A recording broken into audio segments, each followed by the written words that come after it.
So November 2nd, big day coming up for you. What are your, initial reactions coming out for you about your latest creation? I'm very excited about the release of this Dreams album. It's been in the back of my mind to do an album like this for years and years, and I never had the nerve to do it, and it just happened. It came and it blossomed, and I had the chance to do it, and I took the chance to do a collection of my favorite songs from the rock era, songs that I felt I could perform anyway. And I'm very excited, and I'm anxious to hear what people think of it. So take me through some of the tracks and some of the songs that you've covered on the latest CD. Well, the tracks. Bill Withers wrote a song called Ain't No Sunshine, which I've always loved. I loved his version, and I thought maybe I could do a version as well, not as good, but as well as he did, and so I gave that a try, and I was very happy with it. We did a couple of Beatles songs, Blackbird, and what the other one was, I forgot. But it was a Beatles song, Yesterday, that's right, which has been done 1,000 times, but I've never done it. And I really did want to do my own interpretation of it. There's songs like Midnight Train to Georgia, which is that wonderful Gladys Knight and the Pips record. I also felt that there was something in that song that was deeper and had some substance to it, that it was more than just a wonderful dance record. And so I gave it a try, and I liked that an awful lot. Even did a reimagination of my old I'm a Believer, without the Monkees' influence, just me singing, and I enjoyed that as well.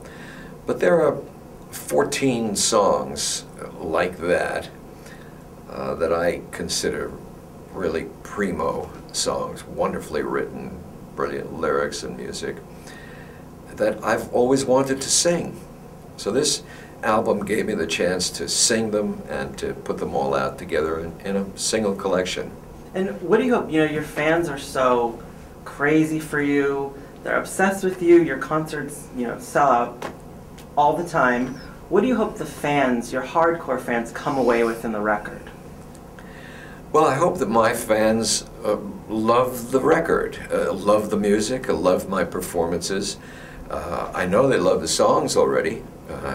I think everybody loves these songs. So I hope it pleases them. You covered so many different songs. How did some of those songs influence you, just hearing them in the past in your career over the years? Well, I'd have to say that I was inspired by a lot of these songs because they're moving and are excellent quality songs, and the recordings, the records that were made of them were wonderful. So I was inspired by them, there's no question, and they left an imprint in me because, up to the point of starting this album, the Dreams album, they came to the fore. I went into the studio and started singing just with a guitar, and these are the songs that came out. And so they were right up in the front of my mind, even though I may not have been thinking of them for years. Now, you've been in this business for a few years now. Does it ever get old to you? Is it still just as exciting as it was, when you first started? Tell me about sort of the moment now in your life. You've done it all, sold millions, Grammys, Golden Globes. What now? How do you feel now being at this stage in your career? I feel almost exactly the way I felt when I started. I'm still trying to write and record music that excites me, that exhilarates me, that lifts me up, that makes me reflective, that has some kind of emotional tug on me. And it's exactly what I was hoping to do then, and I'm still trying for that. And final question, I work on Fox. There's this little show on my network called American Idol. Not sure if you heard of it. I love it. We're going into season 10 of American Idol. What advice would you give to these kids going into this crazy music business? Well, I don't think American Idol is typical of people going into the music business. These youngsters have a chance to express their talent to millions of people, and it's very scary. I wouldn't want to do it myself, certainly not at the beginning of my career.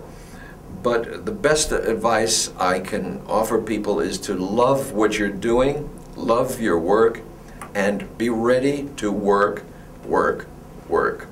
And that combination and a little bit of luck, you may have a chance to get out there and to have your music heard. Awesome. Thank you, Neil. Thank you.